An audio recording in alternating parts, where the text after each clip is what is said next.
石油大亨洛克菲勒是许多渴望逆袭成为富豪大亨的草根平民们心目中的英雄。他一生在商战之中无数次化险为夷，反败为胜，靠的就是他心中极为坚定的成功信念。他也为无数出身寒微的人们如何能够克服不利条件，从而赢得巨额财富提供了10条极为宝贵的忠告。洛克菲勒年轻的时候也曾一无所有，16岁就外出打工，还有一个令他感到丢脸的假药贩子父亲。洛克菲勒小时候给人的印象是目光有些呆滞，郁郁寡欢，人们看不出他日后能有多大出息，像当时许多年少无知的人一样到处流浪。不过洛克菲勒心中怀有远大的理想，他期望自己有一天能够有一笔任由自己支配的巨大财富。洛克菲勒年轻时曾在一家石油公司工作，他所做的工作简单的连小孩都可以胜任，那就是巡视和确认石油罐有没有自动焊接好。石油罐在输送带上移动至旋转台上，焊接剂便自动滴下，沿着盖子回转1周，作业就算结束。他每天如此反复好几百次地注视着这种作业，枯燥无味，厌烦极了。他想创业，可又没有其他本事。偶然有一次，他发现罐子每旋转1次，焊接剂就滴39滴，焊接工作便结束了。他突发奇想，在这一连串的工作中，有没有什么可以改善的地方呢？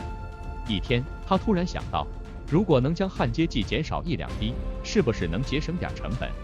于是他经过一番研究，终于研制出37滴型焊接机。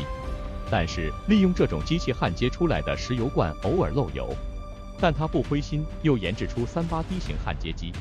这次的发明非常完美，公司对他的评价很高。不久便生产出这种机器，改用新的焊接方式。虽然节省的只是1滴焊接剂，但1滴却给公司带来了每年5亿美元的新利润。这位青年就是后来掌握全美制油业95%实权的石油大王约翰 ·D· 洛克菲勒。人生的改变总是从小的方面开始的，改良焊接机改变了洛克菲勒的人生。下面咱们就来说说这10条忠告中究竟有什么无穷的奥妙吧。第1条，如果把我包得一文不名丢在沙漠的中央，只要一行驼队经过，我依然可以成为百万富翁。你必须一开始就学习富人定目标的方式，然后能分解你的目标，把抽象的目标具体到每一天，让这个目标落地。穷人们从来不学习赚钱，直接就出门赚钱了。他们根本不懂得赚钱的底层逻辑，却渴望在没有稳固地基的情况下构建自己的百万资产。这不是痴人说梦，是什么？赚钱的底层逻辑到底是什么呢？赚钱的底层逻辑就你布下的局，这个局有点像一个终极目标实现了的样子，它就像一个施工的蓝图一样，你必须先构造出这个蓝图，然后把蓝图交给工人，你的身体，他们就会开始运作，去实现这个蓝图。为什么很多人那么穷啊？因为心里没有蓝图，他不把这个蓝图交给工人，也就是身体。工人没有目标，没有得到指挥，他们就瞎做，像个无头苍蝇一样，最后的结果就是变成韭菜，一直被收割。那么怎么样开始布局呢？首先明确你的目标，比如你要赚100万，根据你想要的定目标，而不是根据你的能力和资源。穷人们定目标喜欢根据自己已有的资源和能力，有多少就做多大的事，而富人们定目标就是要做多大的事，就找多少资源，就学习相关的能力。第2条，在我眼里，金钱像粪便一样，如果你把它散出去，就可以做很多的事；要是把它藏起来，它就会变得臭不可闻。洛克菲勒是个非常激进的人，而他的合伙人克拉克则是个保守派。两人对于冲击石油大业的意见不同，无可奈何，两人只能分家，最后决定将炼油厂拍卖。为了得到这个炼油厂，洛克菲勒拉了几家支持他的银行助力。公司从500美元起拍，没想到很快就拍到了5万美元，这个价格已经超过了洛克菲勒对炼油厂的估价。但是价格还是一直上升，甚至达到7万美元。这时候洛克菲勒慌了，但是他既然决定，就不能放弃。他很清楚，想要当首富，这个炼油厂他不能丢。他狠心叫下72500美元，他的合伙人克拉克慌得很彻底，只能让洛克菲勒拍走。很多年后，洛克菲勒跟儿子说，那就像一场豪赌，我押上去的是金钱，而我赌出来的是人生第3条。不论是要赢得财富，还是要赢得人生，优秀的人在竞技中想的不是输了我会怎么样，而是要成为胜利者，我应该做什么。洛克菲勒做一件事情，从不会去考虑失败，一旦考虑到失败，人就会变得畏畏缩缩，从而失去很多机会。如果你不敢去冲去闯，不马上行动，总是考虑失败，你的竞争对手不会给你喘息的时间。机会一旦被人拿去，到时候就算流眼泪都没用了。他告诉儿子，地狱里住满了好人，你若不争，别人未必不抢。第4条，给人带来伤害最快捷的途径就是给钱，钱能够让人迅速让人腐化堕落，飞扬跋扈，不可一世，从而失去最美好的快乐。我不能让财富来蒙蔽我孩子的双眼，让你们成为那些不思进取，只知道依赖父母和祖辈庇护的无能者。洛克菲勒在家里定了个规矩，孩子们靠做家务来挣零花钱，打苍蝇2分钱，削铅笔1角钱，练琴每小时5分钱，修复花瓶则能挣1元钱，一天不吃糖可得2分钱，第2天还不吃奖励1角钱，每拔出菜地里10根杂草可以挣到1分钱。唯一的男孩小约翰劈柴的报酬是每小时1角5分钱，保持院里小路前进每天是1角钱。在成人前，洛克菲勒的孩子们没去过他的办公室和工厂，成人后才知道原来自己是个富二代。洛克菲勒这一辈子见过太多白手起家的好汉，也见证了太多败掉亿万家财的富二代，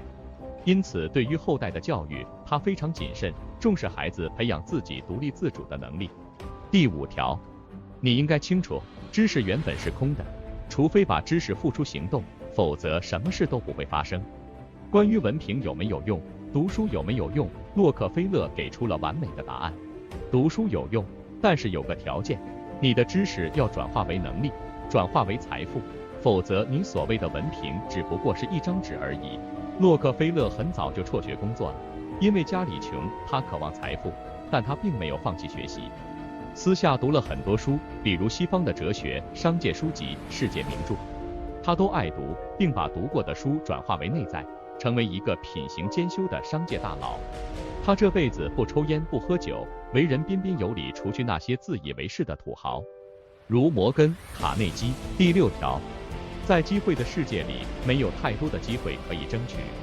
如果你想成功，你一定要掌握并保护自己的机会，更要设法抢夺别人的机会。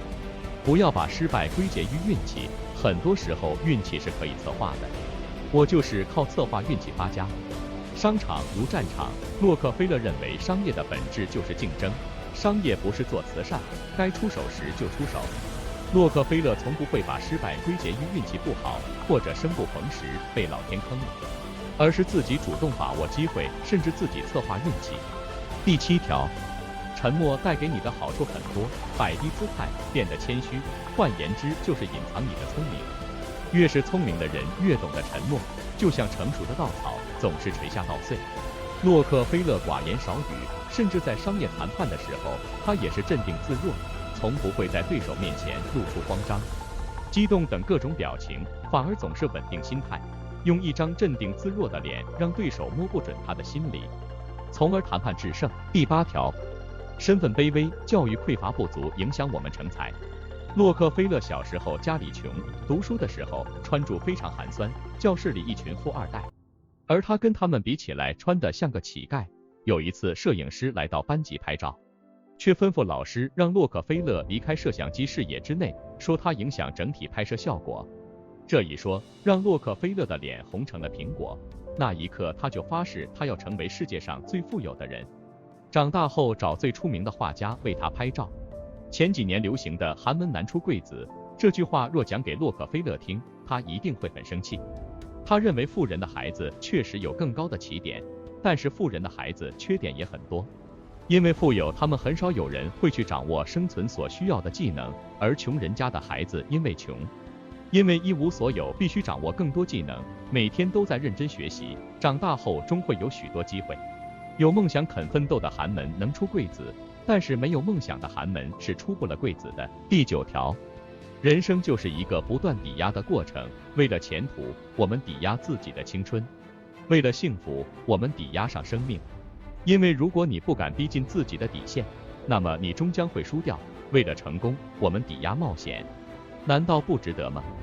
洛克菲勒是个非常敢于抵押的人，在克利夫兰的时候，为了扩张商业版图，他多次欠下银行债务，甚至把自己辛苦打下来的企业抵押出去换取贷款。最后他成功了，获得了让无数人羡慕的财富。洛克菲勒劝诫儿子不要害怕抵押，你什么都不敢拼，凭什么赢过别人？这个世界中两种人永远不会富有，一种是及时行乐的人，一种是喜欢存钱的人。及时行乐的人用信用卡透支未来，挥霍无度，把金钱错误投资在奢侈品、奢华餐厅、吃喝享乐中，从而错失资本的积累，反而给自己惹了一身债务，一生疲于奔命，成为车奴、房奴。喜欢存钱的人，有些人简直是在痴人说梦，想要依靠存在银行的那点利息富裕起来几乎不可能。聪明的人都把钱拿来投资自己，或者投资事业，把钱存在银行保险柜，你的钱将会臭不可闻；把钱投资出去，你的钱将会散发芬芳。